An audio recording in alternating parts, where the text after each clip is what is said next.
Assalomu alaykum azizlar. Bugun men juda muhim, har bir oilaga tegishli bo'lgan masalani tushuntiraman. Pensioner vafot etganda qarindoshlari qaysi hujjatlarni yig'ishi kerak, qaysi qog'oz bo'lmasa muammo chiqadi. Dafn jarayoni, qabriston, FHDYO, pensiya bo'limi va bank bilan bog'liq ishlar qanday ketadi? Bu mavzu og'ir, lekin hayotiy. Ko'pchilik eng qiyin paytda, ya'ni yaqinini yo'qotgan kuni qaysi eshikka borishni, kimdan ma'lumotnoma olishni bilmay sarson bo'ladi. Shuning uchun bu ma'lumotni ho'zroq bilib qo'yish juda kerak. Kanalga obuna bo'ling, videoga like bosing. Chunki bunday ma'lumot bir kuni sizga, qarindoshingizga yoki qo'shningizga afsus ko'tishi mumkin. Avvalo eng muhim narsani aniq aytib qo'yaman. Odamni dafn etish uchun pensiya daftarchasi yoki pensiya bo'limidan alohida ruxsatnoma kerak degan gapni to'g'ri tushunish kerak. Hech kim marhumni faqat pensiya qog'ozi yo'q deb diniy marosim yoki dafnning o'zidan mahrum qilmaydi. Lekin amalda bir nechta rasmiy jarayon bor. O'lim faktini tasdiqlash, FHDYOdan o'lim haqidagi guvohnoma olish, qabristonda joyni rasmiylashtirish, pensiya to'lovlarini to'xtatish, dafn nafaqasini olish, bank kartasida qolgan pul masalasini hal qilish. Mana shu bosqichlarda hujjat bo'lmasa, qarindoshlar juda qiynaladi. Oldin ko'p joylarda hamma ish mahalla biladi. Qo'shnilar guvoh, shifokor ko'rdi, imom xabardor degan tartibda tezroq yurardi. Qari odam vafot etsa, qarindoshlar shifokor chaqirardi, mahallaga aytardi, qabristonga borardi. Keyin hujjatlarni asta-sekin rasmiylashtirardi. Hozir esa elektron bazalar, FHDY tizimi, pensiya jamg'armasi, bank nazorati, qabriston ro'yxati bir-biriga bog'lanib boryapti. O'lim haqidagi rasmiy hujjat bo'lmasa, na pensiya yo'qiladi, na dafn puli ajratiladi, na meros ish to'g'ri ochiladi, na bankdagi mablag' qonuniy olinadi. Shuning uchun odamlar endi qog'ozsiz dafn qilishmaydi deb vahmaga tushyapti. Aslida gap dafnning o'zidan ko'ra rasmiylashtirish va keyingi to'lovlar haqida ketmoqda. Men sizga jarayonni boshdan tushuntiraman. Pensioner vafot etganda birinchi qilinadigan ish albatta tibbiy o'lim faktini aniqlash. Agar odam uyida vafot etsa, hududiy poliklinika shifokori, tez yordam yoki tegishli tibbiyot xodimi chaqiriladi. Shifokor marhumni ko'rib, o'lim holatini qayd qiladi. Ayrim hollarda, masalan, odam kutilmaganda yiqilib, jarohat bilan ko'chada yolg'iz yoki shubhali holatda vafot etsa, ichki ishlar organlari ham jalb qilinadi. Bu qarindoshlarni qo'rqitish uchun emas, qonuniy tartibni ta'minlash uchun qilinadi. Chunki tabiiy o'lim bilan baxtsiz hodisa yoki jinoyat alomatlari bor holatni farqlash kerak. Ikkinchi bosqich tibbiy ma'lumotnoma asosida o'lim haqidagi guvohnoma olish. Ko'pchilik aynan shu yerda adashadi. Ular shifokor qog'ozi bor bo'ldi deb o'ylaydi. Yo'q, shifokor bergan tibbiy hujjat FHDYO uchun asos bo'ladi. FHDYO esa rasmiy o'lim guvohnomasini beradi. Keyingi deyarli hamma ish shu guvohnoma bilan yuradi. Qabriston ma'muriyati ham ko'pincha o'lim guvohnomasi yoki kamida o'lim qayd etilganini tasdiqlovchi hujjatni so'raydi. Pensiya bo'limi ham shu hujjat asosida pensiya to'lovini to'xtatadi va dafn nafaqasi masalani ko'radi. Uchinchi masala pensionerga tegishli to'lovlar. Agar marhum pensiya olayotgan bo'lsa, uning vafotidan keyin pensiya kartasiga pul tushishi yoki oldindan tushgan pul qolishi mumkin. Mana shu pulni, kartani bilamiz, pin kod qo'limizda yechib olaylik deb ishlatish juda katta xato bo'lishi mumkin. Chunki vafot etgan odam nomidagi karta bo'yicha keyingi operatsiyalar keyinchalik savol tug'diradi. Agar pul vafot sanasidan keyin tushgan bo'lsa, uni qaytarish talab qilinishi mumkin. Agar qarindoshlar bu pullarni bilmasdan ishlatib yuborsa, keyin pensiya jamg'armasi yoki bank oldida qarzdorlik chiqadi. Shuning uchun men doim aytaman, marhumning bank kartasiga shoshilmang. Avval hujjatlarni rasmiylashtiring. Keling oddiy misol olaylik. Toshkent viloyatida yashagan 72 yoshli ota 10 may kuni vafot etdi. Uning pensiyasi har oyning 5 sanasida kartaga tushardi. Demak, 5 may kuni tushgan pensiya u tirik paytda hisoblangan bo'lishi mumkin. Lekin 5 iyun kuni yana pul tushib qolsa, bu allaqachon ortiqcha to'lov bo'lishi ehtimoli bor. Qarindoshlar otamning puli-ku deb yechib olsa, keyin rasmiy organlar vafot sanasidan keyin to'lov qaytarilsin deyishi mumkin. Shuning uchun vafot sanasi, pul tushgan sana va pensiya davri juda muhim. Yana bir misol. Samarqandda kampir Saqmarsin 4 yoshda vafot etdi. O'g'li Rossiyada. Qizi boshqa tumanda, uyda esa kelini bo'lgan. Dafn ishlarini kelini qildi. Lekin dafn nafaqasini olish uchun FHDYO guvohnomasi, kelinining pasporti marhuma bilan qarindoshlik yoki daf xarajatini qilganini tasdiqlovchi hujjat kerak bo'ldi. Agar hujjatlar oldindan tartibli bo'lsa, masala bir necha kunda hal bo'ladi. Agar marhumaning pasporti yo'qolgan, nikoh guvohnomasi topilmagan, farzandlarning tug'ilganlik guvohnomalari boshqa joyda qolgan bo'lsa, odamlar qayg'u ustiga yana idora yuradi. Kimlar alohida e'tibor berish kerak? Birinchidan, uyda yolg'iz yashaydigan pensionerlarning farzandlari. Agar ota yoki ona yolg'iz yashasa, uning pasporti qayerda? Pensiya kartasi qayerda? Tibbiy daftarchasi qayerda? Mahalla bilan aloqasi qanday? Bularni bilib qo'yish kerak. Ikkinchidan, uzoqda ishlayotgan farzandlar. Siz chet elda bo'lsangiz, uyda kim hujjat bilan shug'ullanadi? Kim FHDYoga boradi? Kim qabriston bilan gaplashadi? Oldindan kelishib oling. Uchinchidan, pasportda manzili boshqa. O'zi boshqa joyda yashayotgan pensionerlar. Masalan, bu qishloqda ro'yxatda turadi, lekin shaharda qizning uyida yashaydi. Vafot shu shaharda sodir bo'lsa, tibbiy ma'lumotnoma, PHDYo qaydi va qabriston masalasida qo'shimcha savollar chiqishi mumkin. Kimlar juda vahmaga tushmasligi kerak. Agar pensionerning hujjatlari joyida bo'lsa, pasporti bor, yaqin qarindoshlari yonida, o'lim tabiiy holatda tibbiy xodim tomonidan qayd etilgan bo'lsa, odatda jarayon tartib bilan hal bo'ladi. Bu yerda asosiy muammo qonun o'zgargan emas, odamlarning hujjatni oxirgi daqiqada qidirishi. Men amaliyotda ko'p ko'rganman. Eng ko'p vaqtni dafning o'zi emas, hujjat qidirish oladi. Pasport shkafining ichida, eski sumkada, bank kartasi qo'shnida, tibbiy hujjatlar poliklinikada, farzandlarning guvohnomalari esa boshqa viloyatda bo'ladi. Endi ko'pchilik bilmaydigan jihatlarga o'tamiz. Birinchi noziklik, o'lim guvohnomasi bilan tibbiy ma'lumotnoma bir narsa emas. Tibbiy ma'lumotnoma shifokor tomonidan beriladi va unda o'lim sababi, sana, vaqt kabi ma'lumotlar bo'lishi mumkin. VGX guvohnomasi esa davlat ro'yxatidan o'tgan rasmiy hujjat. Pensiya, bank, meros, sud, yerim rasmiy hujjati. Dafn nafaqasini kim oladi? Odatda dafn xarajatini qilgan shaxs murojaat qilishi mumkin. Bu har doim faqat o'g'il yoki qiz bo'lishi shart emas. Ba'zan nabira, aka, uka, kelin, kuyov yoki boshqa yaqin odam dafn tashkil qiladi. Lekin u o'z shaxsini, marhumning vafotini va dafn xarajatiga aloqasini tasdiqlashi kerak bo'ladi. Shu sababli xarajat qilgan odamning pasporti, arizasi, o'lim guvohnomasi va kerak bo'lsa qarindoshlikni ko'rsatuvchi hujjatlar so'raladi. Ayrim hududlarda qo'shimcha ma'lumotnoma talab qilinishi mumkin. Shuning uchun mahalla va pensiya bo'limidan aniq ro'yxatni tekshirish kerak. Uchinchi noziklik, marhumning oxirgi oy pensiyasi. Odamlar vafot etdi. Demak, hamma pul davlatga qaytadi deb ham o'ylaydi, hammasi bizniki deb ham o'ylaydi. To'g'risi, pensiya qaysi davr uchun hisoblanganiga bog'liq.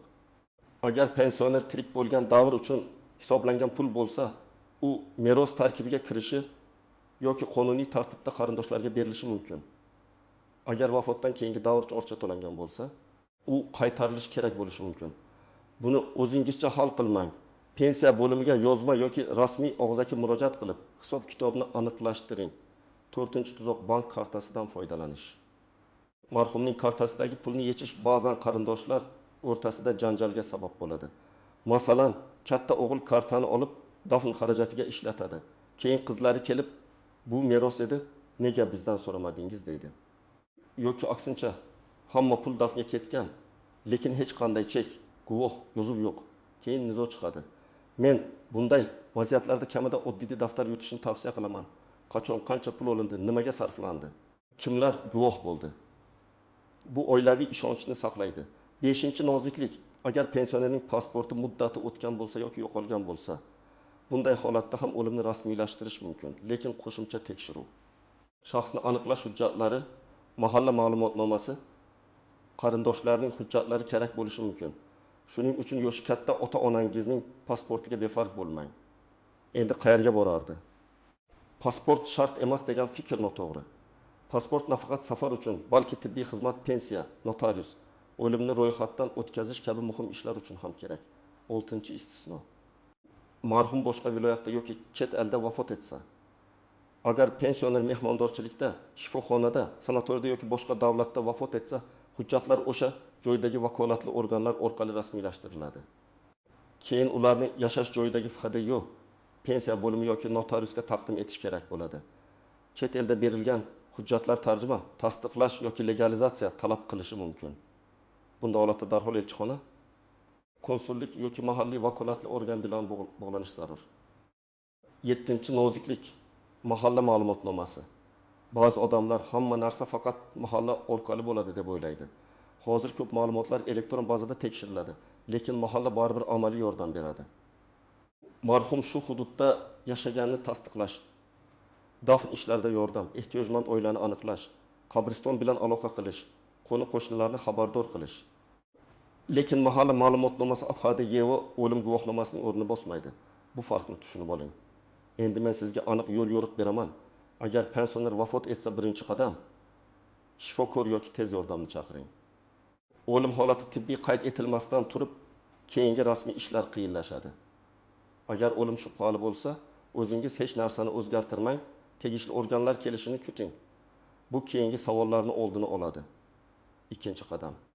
Marhumning asosiy hujjatlarini bir joyga to'plang. Pasport yoki ID karti, ya pensiya guvohnomasi bo'lsa, bank kartasi, tibbiy hujjatlar, nogironlik hujjati bo'lsa, nikoh guvohnomasi, farzandlarning tug'ilganlik guvohnomalari. Yashash manzili bo'yicha ma'lumotlar. Hamma hujjatni bir odamda saqlang, lekin boshqa qarindoshlarga ham ayting. Chunki eng og'ir paytda hujjat kimda degan savol janjalga aylanmasin. 3-qadam. Tibbiy ma'lumotnoma asosida FHDga murojaat qiling. Odatda murojaat qiluvchi shaxsning pasporti ham kerak bo'ladi. FHDdan o'lim haqidagi guvohnomani oling. Hujjatdagi ism, familiya, tug'ilgan sana, vafot sanasi. Pasport ma'lumotlarini diqqat bilan tekshiring. Bitta harf xato yozilsa ham keyin pensiya, bank yoki meros ishda muammo bo'lishi mumkin. Xatoni o'sha zahoti to'g'rilatish osonroq. 4-qadam. Qabriston yoki daf mas'ullari bilan rasmiy gaplashing. Qaysi hujjat kerakligini so'rang. Odatda o'limni tasdiqlovchi hujjat, marhumning shaxsi va dafn qiluvchi shaxsning ma'lumotlari so'raladi. Agar oilaviy qabristonda joy bo'lsa, avvalgi dafnlar haqidagi ma'lumotlar ham kerak bo'lishi mumkin. Har bir hududda ichki tartib biroz farq qilishi mumkin. Shuning uchun falon joyda so'rashmagan deb tortishmang. O'z hududingiz tartibini biling. 5-qadam.